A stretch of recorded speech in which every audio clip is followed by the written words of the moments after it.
안녕하세요. SPI 고병기 에디터입니다. 네, 12월 셋째 주 K-리츠 위클리 시작하겠습니다. 김시목 에디터 나왔습니다. 안녕하세요. 안녕하세요. 네, 이제 좀 익숙하죠? 네, 익숙한 듯 네. 낯설고 낯선 네. 듯 익숙하고 그렇습니다. 저희가 처음 시작했을 때 이 리츠 시향을 전할 때 되게 분위기 안 좋았던 기억이 나요. 근데 이제 뭐 여전히 이제 금리 인상에 대한 어떤 여파 그리고 그 불확실성이 남아 있지만 연말로 가면서 조금씩 좀 회복되는 모습이 보이고 있어요. 그렇죠. 이게 뭐 불행 중 다행이라고 그나마 이제 아직 뭐 물론 갈 길은 먼데 올해 뭐 5월 이전의 그런 모습들과 비교하면 아직 갈 길은 멀지만 그래도 10월 이제 저점을 찍고 11월부터 조금이나마 이제 회복세를 보이고 있기 때문에 그나마 고무적인 것 같습니다. 네, 그래서 뭐 사실은 좀 이제 저희도 진행하는데 마음이 좀 가벼워지고 있습니다. 여전히 뭐 좀 어려운 상황이지만 네. 시작을 해보도록 하죠. 네. 그 셋째 주 일단 간단히 시향 좀 알려주세요. 어땠나요, 지난주에는? 지난주에 뭐 18개 상장 리츠의 평균 수익률은 0.17% 가량인데요. 이게 뭐 코스피 대비해서는 계속 플러스 흐름을 보이고 있긴 한데 그 지난달 11월 그 중순 이후 기점으로 보면은 플러스의 그 폭이라고 해야 되나 이 상승률 자체는 조금씩 줄고 있어요. 당시에만 해도 한 1.5% 정도 주간 단위로 했었는데 이번 주에 이제 0.17까지 이제 단계적으로 조금씩 내려오는 측면에서는 좀 연말에 이러다가 좀 약간 분위기가 바뀌는 거 아닌가라는 걱정도 있긴 한데 일단은 이번 주까지는 지난주까지는 나름 이제 코스피가 계속 마이너스 흐름을 이어간 반면에 리츠 쪽은 이제 플러스로 계속 나왔었고 다들 아시겠지만 미국 CPI랑 기준금리 이슈가 있어가지고 다행히 이제 시장 기대에 부합하는 결과가 나와가지고 되게 주가 측면에서도 되게 좋게 작용하지 않을까 했는데 근데 이제 뭐 미국 파월 의장이 발언에서 이제 기존 전략을 바꿀 생각이 전혀 없다라고 이제 선을 그으면서 다소 이제 좀 이렇게 보합 흐름으로 간 게 아닌가. 뭐 물론 코스피 대비하면은 그 영향은 훨씬 더 좋게 작용을 했다고 볼 수 있습니다. CPI는 좀 기대치에 부합했던 것 같고, 네. 그리고 이제 자이언트 스텝이 아니라 빅 스텝이었어요. 네. 오랜만에. 그래서 네. 이제 좀 뭔가 이제 긍정적인 시그널이었는데, 네. 하지만 이 금리 인상이 단기간에 뭔가 엄청 이제 드라마틱하게 변할 것 같지는 않고, 네. 사실은 내년에도 뭔가 이 기조의 어떤 변화만 보여도 좀 좋겠다는 시각이 우세하더라고요. 네. 그렇죠. 그런 분위기는 당분간 계속될 것 같고요. 이게 보니까 SK 리츠가 상당히 많이 올랐네요. 네. 사실은 12월 들어 계속 좀 상승세긴 한데, 네. 뭐 지수 편입 호재도 있었고요. 네. 그 외에 또 뭐 계속 오르는 건 그 지수 편입의 영향이라고 봐야 될까요? 아무래도 1차적으로는 고병기 에디터 말씀하신 대로 지수 편입 영향이 물론 뭐 편입은 19일로 저는 알고 있는데 이때 정식으로 편입되지만 그 전에 이제 글로벌 자금이라던가 이런 부분에서 유입되는 측면이 있고 그 SK 리츠가 그 분기 배당 리츠잖아요. 네네. 이번에 12월이 이제 배당 기준 월이기도 해서 이런 두 가지 부분에서 아마 같이 시너지를 내고 있는 게 아닌가 라고 생각도 많이 하고 SK 리츠 이거 내부적으로도 많이 분석을 해본다고 하는데 그렇게 네. 이 외에는 그렇게 되게 대단한 이벤트라고 해야 되나? 이런 거는 크게 없습니다. 그 두 가지가 아마 제일 크지 않을까 그렇게 생각합니다. 그 실제로 이제 연말 배당 리츠 따로 한번 쓰셨잖아요. 네네. 이게 12월에 배당하는 리츠가 몇 개나 되나요, 지금?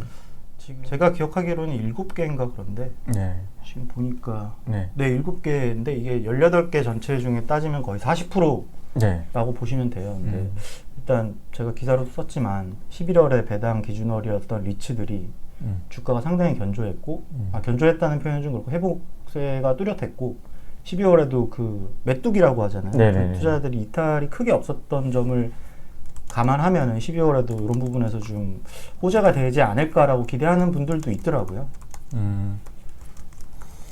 알겠습니다. 네. 보통 이제 뭐 리츠뿐만 아니라 이 네. 배당을 앞두고 이제 이렇게 좀 주가의 수급이 몰리는 네. 주식의 수급이 몰리는 이런 현상이 나타나긴 하죠. 네. 네, 그렇죠. 아무래도 그 영향도 좀 있는 것 같아요. 이게 배당 기준 어리다 보면 특히 연말로 갈수록 퇴직연금이라던가 이런 부분에서도 네네네. 자금 유입이 많아지다 보니까 그런 영향도 이거는 제가 근데 따로 한번 취재를 하고 있는데 준비가 되면은 하나 네네. 정리해 볼 생각입니다. 네. 그리고 지난주에 또 뭐 코람코 에너지 리츠 소식이 있어요. 이 코람코 네. 에너지 리츠는 사실 네. 이제 계속해서 상장 이후에 네.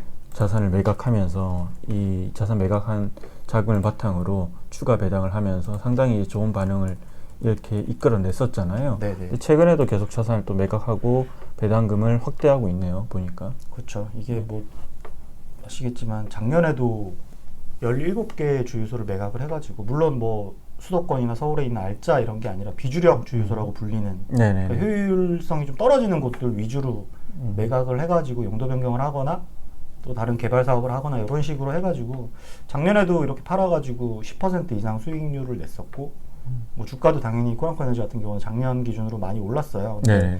올해도 이제 7월인가에 이런 뭐 10개가 훌쩍 넘는 주유소에 대한 매각 계획을 발표를 했었는데 사실 이게 조금 늦어지는 측면이 있어요. 그러니까 뭐 여러 이슈가 있지만 뭐 금리도 그렇고 팔기에 딱 적절한 시장은 아니다 보니까 네. 조금 지연되는 측면이 있는데 여기 계속 그래도 최근 공시 보면은 4개가 추가, 5개가 추가로 이제 매각 됐다고 공시를 냈더라고요. 네. 알겠습니다. 코람코 에너지 리츠. 네. 주가는 아직 5,000원 회복하긴 했네요. 보니까 지난주에는. 그렇죠. 그 18개 리츠 중에 그 상대적으로 회복력이 좀 좋은 리츠 중에 하나가 아닐까. 네. 알겠습니다. 네. 그리고 그 D&D 플랫폼 리츠 소식이 하나 있는데 네. 이게 뭐 지난주에 저희가 이제 소식을 전하긴 했어요. 네. 그러니까 한 가지 소개시켜드리면 이제 저희가 이제 SPI가 들려주는 이제 리츠 이야기라고 카카오톡 채널을 이제 운영하고 있는데 지금 화면을 보여드릴 텐데 이거 운영한 지는 한 몇 개월 됐어요. 근데 이제 저희가 많이 알려드리진 않았는데 이 리츠를 취재를 하다 보면 사실은 이제 뭐 단발성 이슈들을 하나하나 다 뭔가 저희 기사로 전해드리긴 좀 어렵고 해서 그냥 또 투자자들이 알면 좋을 소식들 공시라든지 그냥 이런 이슈들을 카카오톡 채널 통해서 수시로 전해드리고 있거든요. 또 저희가 유튜브라든지 다른 어떤 콘텐츠 업데이트하는 소식도 전해드리고 있으니까 그 내용을 보시면 리츠에 대한 좀 뭔가 이렇게 시시콜콜한 이슈들을 다 좀 뭔가 팔로잉 할 수 있을 것 같아요. 네. 그렇죠. 뭐 네. 하루에 뭐 많게는 뭐 한두 개 정도 단신이니까 많이 네. 보시면 도움이 되지 않을까라고 네네. 생각합니다. 네, 그래서 이게 오늘 전해드릴 소식은 지난주에 저희가 카카오톡 채널을 통해서 한번 올렸던 소식이에요. 근데 네. 오늘 이제 D&D 플랫폼 리츠에서 오늘 아침에 보도자를 내기도 했던데 네. 그 세미콜론 물레라고 있어요. 네. 이게 이제 리드 인증을 받았다는 소식인데 리드 인증이라는 거는 어떤 친환경 건축 인증 제도고 이게 사실은 앞으로 계속 중요해질 수밖에 없어요. 맞죠. 간단히 한번 소개해 주시죠. 일단 뭐 그 간단히만 말씀드리면은 D&D 플랫폼 리츠 자산 중에 그 세미콜론 물레라는 그 오피스의 LED 리드 인증이죠. 이걸 받았다는 소식이 지난주에 전해졌는데 이게 10월 같은 경우에는 그 신한 알파 리츠, 신한 엘타워가 리드 인증을 받았었거든요. 근데 그 이어서 이번 달에는 이제 D&D 플랫폼 리츠 핵심 자산인 세미콜론 물레가 이 인증을 받았어요. 이게 받은 그 등급 중에 가장 높은 플래티넘 등급인데 이게 보면은 이게 세미콜론 물레가 타워가 2개거든요. 그 2개의 각각의 점수가 그 내부 산정하는 기준이 되는 점수가 80점을 넘어야지 플래티넘 등급을 받을 수 있는데 두 군데 다 이렇게 받아가지고 이번에 그 정식으로 리드 인증을 받은 걸로 전해집니다. 네. 최근에 이게 뭐 한국에 있는 어떤 상업용 부동산 자산들도 이런 네. 친환경 인증을 받는 사례가 많이 늘어나고 있어요. 근데 네. 이게 결국 ESG 이슈랑 이제 관련이 있는 건데 그렇죠. 이제 한국 같은 경우에는 상대적으로 ESG 이슈 자체가 아직 채택이 많이 안 됐고 좀 도입이 늦어지고 있지만 네. 사실 이 ESG 이슈가 제일 처음에 이렇게 뭐 이슈가 된 곳은 유럽이고 네. 유럽은 상당히 이제 빠르게 도입이 되고 있거든요. 네. 실제로도 영국이나 뭐 이런 이제 독일에 있는 오피스들은 향후에 ESG 등급에 이제 미달해서 사실은 우량 임차인을 받기 어려운 상황에 처할 수도 있고 여러 가지로 불이익을 받을 수 있어요. 네. 이런 이슈들은 이제 저희가 D&D 플랫폼 리츠를 소개해드리지만 리츠 투자자에 좀 주시해야 될 부분이 있습니다. 왜냐하면 이게 우리나라가 리츠들이 투자한 해외 자산들이 있잖아요. 네. 뭐 JR 글로벌 리츠 같은 경우라든지 아니면 KB스타 리츠 같은 경우가 있는데 저도 이제 한번 그런 모 이제 리츠에 뉴욕에 소유한 자산을 한번 방문한 적이 있는데 사실 ESG 관점에서 보면 향후에 뭔가 자산 가치 하락의 이슈라든지 추가 캐펙스 투자로 인한 어떤 비용 이런 우려가 되기도 했거든요. 네. 근데 향후에 아마 이제 국내 리츠들이 이런 유럽이나 미국에 있는 자산들을 많이 편입하려고 할 거예요. 안 되긴 했지만 이제 네. 한투 운용에서도 실은 영국 런던에 네. 있는 자산을 편입해서 상장하려고 했었고요. 근데 그런 리츠들에 담는 자산들이 얼마나 오래됐는지 그리고 그 오래된 자산들이 ESG 기준에 부합하는지를 좀 살피는 것도 중요할 것 같아요. 그렇죠. 아무래도 뭐 말씀하셨지만 해외 자산뿐만 아니라 국내 자산들도 뭐 AMC 단에서는 일단 보유하고 있는 자산들을 리드 인증 받으려고 네. 지금 준비하는 것들도 되게 많고 아까 전에 뭐 단적으로 신한 알파리치 말씀드렸지만 그 신한 엘타워 말고도 다른 오피스에 대해서도 리드 인증을 지금 추진하고 있거든요. 네네. 그만큼 이게 역설적으로 보면은 그 ESG라던가 아니면 친환경 건축물에 대한 이게 뭐 기사로도 나왔지만 그 고동기 에디터가 이게 임차인 유치에도 되게 큰 영향을 주는 요소이기 때문에 네네.